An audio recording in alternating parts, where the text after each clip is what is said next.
Good morning प्यारे विद्यार्थियों। हमारा जो अध्याय चल रहा है वो चल रहा है यूनिट सेकंड का फर्स्ट चैप्टर है, वो अपना चल रहा है। फर्स्ट चैप्टर है अपना संसद का, जिसमें लोकसभा और राज्यसभा के बारे में हम प्रमुख रूप से बात करेंगे। संसद है, हमने बात की कि संसद प्रमुख रूप से दो अंगों से मिलकर बनी है। किस किस से? लोकसभा और राज्यसभा से। और राष्ट्रपति क्या है? उसका अभिन्न अंग है। यानी राष्ट्रपति है वो जो विधेयक है, जो बिल है, या जो भी कोई विषय कानून के रूप में परिवर्तित होता है, उसको परिवर्तित करने के लिए राष्ट्रपति की अनुमति, राष्ट्रपति के हस्ताक्षर की आवश्यकता प्रमुखतः बताई गई है। उसके बाद में कोई बिल है, विधेयक है, वो कानून के रूप में परिवर्तित होता है। राष्ट्रपति चाहे तो कुछ समय के लिए किसी विषय को, किसी कानून को, बिल को अपने पास सुरक्षित भी रख सकता है आवश्यकता पड़ने पे, और उचित समय जब उसको लगे उस समय उसको वह कानून के रूप में परिवर्तित कर सकता है या वापस उसको पुनर्विचार के लिए भी लौटा सकता है। तो हम बात कर रहे थे इसके अंगों की, लोकसभा और राज्यसभा की। तो हम आज बात करेंगे इसके जो अंग है लोकसभा और राज्यसभा की। इस समय कुछ हमने बात की थी प्रीवियस वीडियो में, पीछे वाली वीडियो में। अब आगे के जो इसके प्रमुख बिंदु है इसके बारे में अध्ययन करेंगे हम आगे। बात होती है सबसे पहले राज्यसभा की अवधि। राज्यसभा की अवधि से बात आती है कि राज्यसभा का जो कार्यकाल है वो कितने समय तक का होता है। हमने बात की थी कि जो लोकसभा है उसका राज्य अवधि है उसकी कितनी होती है, उसका कार्यकाल कितना होता है। हमने बताया था 5 साल का उसका कार्यकाल होता है। और जो लोकसभा है वो एक अस्थायी सदन है, हमने बात की थी। अब हम उसके साथ तुलना करते हुए इसके अध्ययन आगे साथ में करेंगे। सबसे पहले बात आती है कि स्थायी सदन। राज्यसभा क्या है? एक स्थायी सदन है, जबकि लोकसभा क्या है? एक अस्थायी सदन है। तो राज्यसभा है वो अस्थायी सदन नहीं, स्थायी सदन है। कारण क्या है इसके पीछे? कि इसका जो कार्यकाल है वो निश्चित है, लेकिन इसको राष्ट्रपति के द्वारा इसको भंग नहीं किया जा सकता, इसको समाप्त नहीं किया जा सकता। लोकसभा क्या है कि राष्ट्रपति के द्वारा भंग की जा सकती है। किसकी सलाह पे? प्रधानमंत्री की सलाह पे। बात आती है राज्यसभा को भंग नहीं किया जा सकता, यानी राज्यसभा को कार्यकाल से पूर्व या कार्यकाल पूर्ण होने पे क्या इसको समाप्त नहीं किया जा सकता, क्योंकि राज्यसभा वो स्थायी सदन है। जबकि लोकसभा में क्या होता है कि उसको समय से पूर्व या कार्यकाल पूर्ण होने के बाद में उसको समाप्त कर दिया जाता है, उसको भंग किया जा सकता है। बात आती है संविधान में राज्यसभा की पदावधि निर्धारित नहीं। संविधान में प्रारंभ की बात करें तो ध्यान रखना, राज्यसभा का जो कार्यकाल है वो संविधान के प्रारंभ में निर्धारित नहीं किया गया था। इस प्रकार उसमें कोई व्यवस्था नहीं दी गई थी कि राज्यसभा कार्यकाल है, राज्यसभा के सदस्यों का जो कार्यकाल है वो कितने वर्ष तक रहेगा। तो इसमें बारे में कोई निश्चित बात उस समय नहीं की गई थी। बात आती है कि राज्यसभा का जो कार्यकाल है वो कब निर्धारित किया गया और किन के द्वारा निर्धारित किया गया। तो इसमें प्रमुख रूप से जो बात आती है वो आती है जनप्रतिनिधि अधिनियम के द्वारा। राज्यसभा का कार्यकाल है वो किसके द्वारा निर्धारित किया गया? जनप्रतिनिधि अधिनियम के द्वारा इसको क्या है, कार्यकाल की व्यवस्था की गई। अब आती है जनप्रतिनिधि अधिनियम है, ये कब से संबंधित है? ध्यान रखना, 1951 से। जनप्रतिनिधि अधिनियम है वो कब से संबंधित है? 1951 में। यानी संसद के द्वारा क्या है कि इसके कार्यकाल को निर्धारित किया गया है। प्रारंभ में संविधान में ये बात नहीं थी कि इसका कार्यकाल राज्यसभा का कितना रहेगा। बात आती है कि राज्यसभा के जो सदस्य हैं उनका कार्यकाल कितना है। तो इसमें सबसे पहले ध्यान रखना कि संसद के दोनों अंग है, लोकसभा और राज्यसभा, दोनों कार्यकाल समान नहीं है, दोनों कार्यकाल क्या असमान है। हम बात करते हैं राज्यसभा की कि राज्यसभा का कार्यकाल कितना है। तो राज्यसभा के जो कार्यकाल है सदस्यों का वो कार्यकाल होता है 6 वर्ष का। कितने वर्ष का होता है? 6 वर्ष का।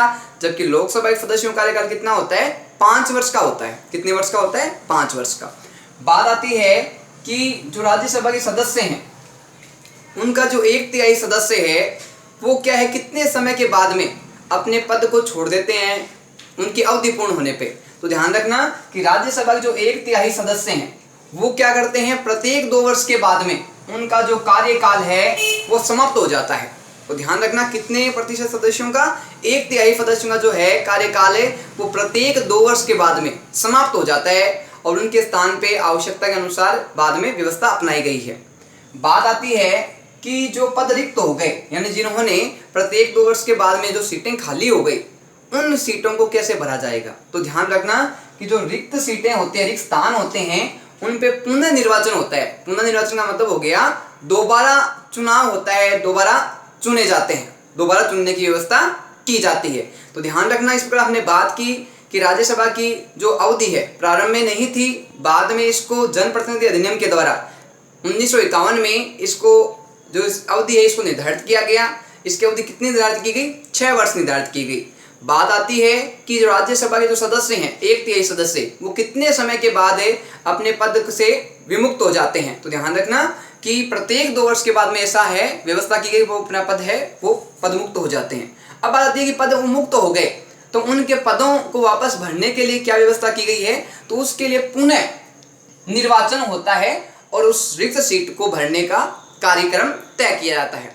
बात आती है कि राज्यसभा के पदाधिकारी कौन कौन है। राज्यसभा के पदाधिकारी कौन कौन है और किस प्रकार से इन पदाधिकारियों से संबंधित व्यवस्था है वो की गई है। तो सबसे पहले बात आती है कि राज्यसभा का पदेन सभापति कौन होता है। जैसे हमने बात की थी लोकसभा में अध्यक्ष और उपाध्यक्ष होता है, ठीक इसी प्रकार राज्यसभा में क्या होता है कि सभापति और उपसभापति होते हैं। तो बात ध्यान रखना कि राज्यसभा का पदेन सभापति कौन होता है? भारत का उपराष्ट्रपति होता है। कौन होता है? भारत का उपराष्ट्रपति है। वो राज्यसभा क्या होता है? पदेन सभापति होता है। अब बात आती है कि वर्तमान समय में भारत का उपराष्ट्रपति कौन है? जो राज्यसभा का पदेन सभापति भी है। तो ध्यान रखना, जो वेंकैया नायडू है वो भारत के उपराष्ट्रपति है और उपराष्ट्रपति होने के साथ साथ वो राज्यसभा क्या है? पदेन सभापति। जिस प्रकार लोकसभा में अध्यक्ष होता है, ठीक उसी प्रकार राज्यसभा में क्या होता है? पदेन सभापति होता है और वो कौन है? भारत के उपराष्ट्रपति। अब बात आती है कि सभापति पद की जो व्यवस्था है, सभापति पद की जो व्यवस्था है, नियम है, सिद्धांत है, वो कौन से अनुच्छेद के तहत इसकी व्यवस्था की गई है? तो ध्यान रखना, अनुच्छेद 64 और 89 के अनुसार क्या है कि राज्यसभा में सभापति और उपसभापति पद की व्यवस्था प्रमुखतः की गई है। बात आती है कि राज्यसभा का एक उपसभापति, राज्यसभा में सभापति होने के साथ साथ एक उपसभापति होता है। जैसे लोकसभा में अध्यक्ष के साथ क्या होता है? उपाध्यक्ष होता है, ठीक उसी प्रकार क्या है कि राज्यसभा में सभापति के साथ एक क्या होता है? उपसभापति पद की व्यवस्था भी होती है। तो बात आती है कि उपसभापति का जो निर्वाचन होता है वो किस प्रकार से होता है? क्या उसको किसी राज्य विशेष में चुना जाता है या फिर क्या उसको राज्यसभा के सदस्यों में चुना जाता है? तो ध्यान रखना कि उसका जो निर्वाचन होता है उपसभापति का, वो कहां से होता है? राज्यसभा के सदस्यों में से ही। उपसभापति उसका निर्वाचन अलग से न होके राज्यसभा के जो सदस्य हैं उसमें से ही एक व्यक्ति को क्या है, क्या बना दिया जाता है? उपसभापति बना दिया जाता है। इस प्रकार हमने बात की कि जो सभापति है वो तो कौन होता है? भारत का उपराष्ट्रपति, राज्यसभा पदेन सभापति। लेकिन जो उपसभापति होता है उसका जो है निर्वाचन वो किस आधार पे होता है? राज्यसभा के सदस्यों में से ही उपसभापति एक व्यक्ति को बना दिया जाता है। बात आती है सभापति राज्यसभा का सदस्य नहीं, सभापति है वो राज्यसभा का सदस्य है वो नहीं है। क्यों नहीं है? क्योंकि उपसभापति तो क्या राज्यसभा में से चुना गया है, लेकिन जो सभापति है उसका राज्यसभा में से चुनाव नहीं हुआ है। वो पद किस व्यवस्था के अनुसार है कि वो उपराष्ट्रपति है भारत का, और उपराष्ट्रपति होने के साथ क्या है कि उसको पद दिया गया है, उसको व्यवस्था दी गई है राज्यसभा के सभापति की। बात आती है उपराष्ट्रपति भारत के राष्ट्रपति कार्यवाहक के रूप में। अब उपराष्ट्रपति और राज्यसभा का सभापति होने के साथ साथ एक महत्वपूर्ण भूमिका और निभाता है। वो महत्वपूर्ण भूमिका क्या होती है कि जब राष्ट्रपति किसी स्थिति के कारण, किसी कारणवश जब अपने कार्यों का संचालन नहीं कर पाता, या मान लो कि वो बीमार हो जाता है, अस्वस्थ हो जाता है, या वो किसी कारणवश से या किसी काम से किसी विदेश यात्रा पे गया हुआ होता है या अन्य किसी छुट्टी पे होता है, अवकाश पे होता है, तो राष्ट्रपति के जो सारे कार्य हैं वो कौन करता है? उपराष्ट्रपति करता है। इस कारण कहा गया है कि उपराष्ट्रपति है वो राष्ट्रपति के कार्यवाहक के रूप में कार्य करता है। यानी जब आवश्यकता पड़े तो सारी जो पद की व्यवस्था है राष्ट्रपति की वो किसके अंडर आ जाती है? उपराष्ट्रपति के अंतर्गत आ जाती है। बात आती है कि सभापति की अनुपस्थिति में सदन की कार्रवाई, यानी जब सदन में राज्यसभा में जब सभापति उपस्थित नहीं होता, किसी कारण से वो शामिल नहीं हो पाता सभाओं में, तो फिर क्या होगा? क्या सदन की कार्रवाई संचालन होगी या नहीं होगी? तो ध्यान रखना कि जब सभापति उपस्थित नहीं होता तो उसकी स्थिति में जो उपसभापति होता है वो राज्यसभा की संचालन व्यवस्था करता है। सारे जो दायित्व हैं सभापति के वो किसके अंडर आ जाते हैं, बाद में उपसभापति के अंदर आते हैं। यही बात लोकसभा में होती है कि जब अध्यक्ष उपस्थित नहीं होता तो उपाध्यक्ष होता है, वो सारी व्यवस्थाओं की देखरेख करता है, सारे कार्यों का संचालन करता है। बात आती है वर्तमान उपसभापति कौन है, तो ध्यान रखना कि वर्तमान में जो उपसभापति है किसका, राज्यसभा का, वो कौन है, हरिवंश नारायण सिंह है। कौन है, जो हरिवंश नारायण सिंह है वो क्या है, राज्यसभा का उपसभापति है। अब बात करते हैं हम आगे के कुछ महत्वपूर्ण बिंदुओं की। बात आती है लोकसभा की। अभी तक हम बात कर रहे थे संसद के जो एक सदन है अपना राज्यसभा, उसके बारे में बात कर रहे थे। लेकिन ध्यान रखना संसद के कितने सदन हैं, 2 सदन हैं, लोकसभा और राज्यसभा। हमने बात की अभी तक के संसद के एक अंग की जिसका नाम है राज्यसभा। अब बात आती है इसके दूसरे अंग की। दूसरा अंग कौन सा है, वो है लोकसभा। लोकसभा के बारे में विस्तार से चर्चा करेंगे। बात आती है कि लोकसभा का जो गठन है वो कौन से अनुच्छेद के तहत किया गया है। हमने बात की थी कि राज्यसभा का जो गठन है वो कौन से अनुच्छेद के अंतर्गत हुआ था, अनुच्छेद 80 के अनुसार हुआ था। लेकिन ध्यान रखना लोकसभा का जो गठन है वो अनुच्छेद 81 के अनुसार किया गया है। किसके अनुसार किया गया है, अनुच्छेद 81 के तहत क्या है कि लोकसभा गठन किया गया है। यही बात हम संसद की करें तो संसद का जो गठन किया गया है, संसद की जो व्यवस्था है वो अनुच्छेद 79 के अंतर्गत दी गई है। इस प्रकार हमने एक सूत्र भी आपको बताया था कि सरल नाम से एक सूत्र बनता है जिसमें अनुच्छेद की व्यवस्था आ जाती है और उसके अंगों की व्यवस्था आ जाती है। तो स से बना था अपना संसद है, संसद कौन से अनुच्छेद के अंदर है, 79 के अंतर्गत। र से बना था अपना राज्यसभा, राज्यसभा कौन से अनुच्छेद में, अपने 80 के अंतर्गत। ल से क्या बना अपना लोकसभा, और लोकसभा कौन से अनुच्छेद में है, 81 के अंतर्गत व्यवस्था की गई। इस प्रकार संसद का अनुच्छेद है उसका सूत्र बनता है सरल नाम से, और हम इसका अनुच्छेद को याद रख सकते हैं, इसके नामों को याद रख सकते हैं।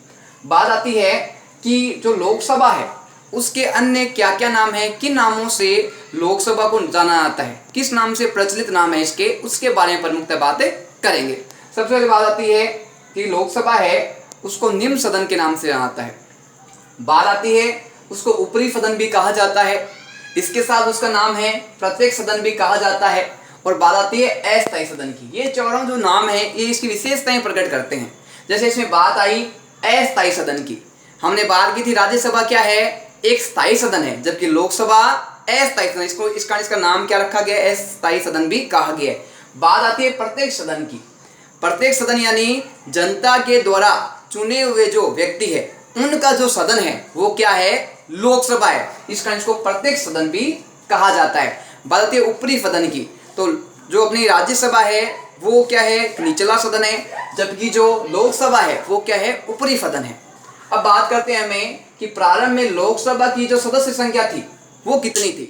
तो ध्यान रखना वर्तमान समय की बात करें और हम प्रारंभ की बात करें तो लोकसभा की सदस्य संख्या में परिवर्तन देखने को पर्याप्त रूप से मिलता है। तो हम बात करते हैं प्रारंभ की कि प्रारंभ में लोकसभा की सदस्य संख्या कितनी थी। प्रारंभ में लोकसभा सदस्य थे 500 सदस्य थे। कितने सदस्य थे, ये हम प्रारंभ की बात कर रहे हैं, प्रारंभिक स्थिति की बात कर रहे हैं, वर्तमान स्थिति की बात नहीं कर रहे हैं। तो प्रारंभ में 500 सदस्य किस में थे, लोकसभा में थे।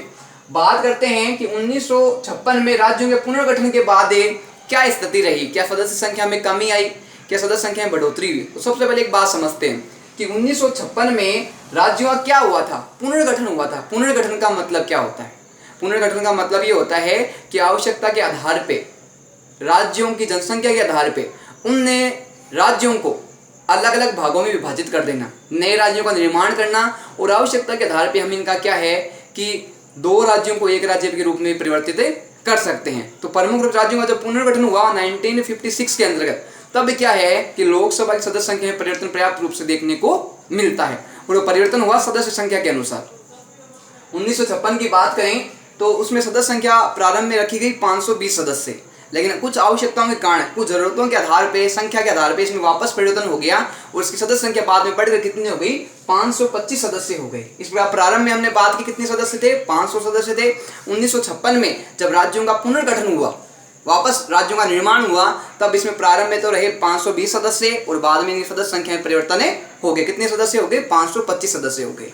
हम बात करते हैं कि जब 31वां संविधान संशोधन हुआ था वो कब हुआ था, और इसके द्वारा भी क्या है कि लोकसभा की जो सदस्य संख्या है उसमें परिवर्तन देखने को मिलता है। तो सबसे पहले बात है 31वां संविधान संशोधन कब हुआ था, तो ध्यान रखना 1974 में 31वां संविधान संशोधन हुआ था और प्रमुख रूप से इसमें प्रमुख कुछ बातें हैं वो लोकसभा के जो सीटें हैं उसके अंतर्गत बात आती है। तो सबसे पहले बात आती है कि ये जब हुआ उसके बाद लोकसभा की अधिकतम सदस्य संख्या क्या है। हम वर्तमान स्थिति की बात करें तो उस समय और कुछ समय पहले की बात करें तो वर्तमान में जो अपन बात करते हैं लोकसभा अधिकतम सदस्य संख्या कितनी है, तो ध्यान रखना 552 सदस्य हैं वो इसकी अधिकतम सदस्य संख्या बताई गई है। अब बात आती है कि 552 सदस्य हैं, हम उसको कितने भागों में बांट सकते हैं जिसके द्वारा इसको सही तरीके से समझ सके।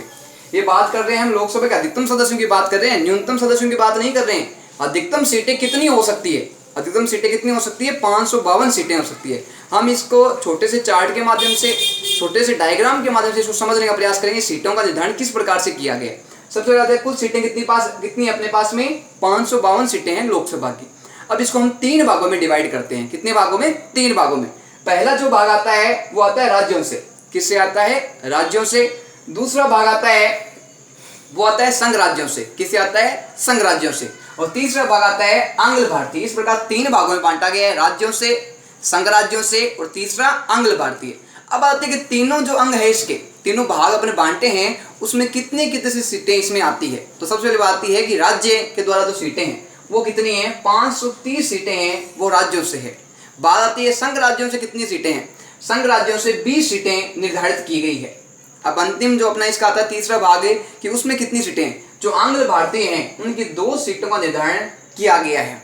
तो ध्यान रखना ये जो 2 आंग्ल भारतीय सीटें हैं इसका निर्धारण कौन करता है, राष्ट्रपति करता है। कौन करता है, राष्ट्रपति। और 530 राज्यों से और 20 संघ राज्यों से जुड़े हुए होते हैं। अब बात आती है कि लोकसभा की जो वर्तमान सदस्य संख्या है, ये तो हमने अधिकतम की बात की थी कि अधिकतम सदस्य संख्या 552 हो सकती है। इसको 3 भागों में बांट दिया, राज्यों में, संघ में और आंग्ल भारतीय में। संघ में आए अपने 20 सदस्य, आंग्ल भारतीय में आए 2 सदस्य। सबसे अधिकतम किस में आए, राज्यों में 530 सदस्य। लेकिन आप बात करते हैं वर्तमान में जो सदस्य संख्या है लोकसभा में वो कितनी है। तो ध्यान रखना कि लोकसभा की जो वर्तमान सदस्य संख्या है वो 545 है।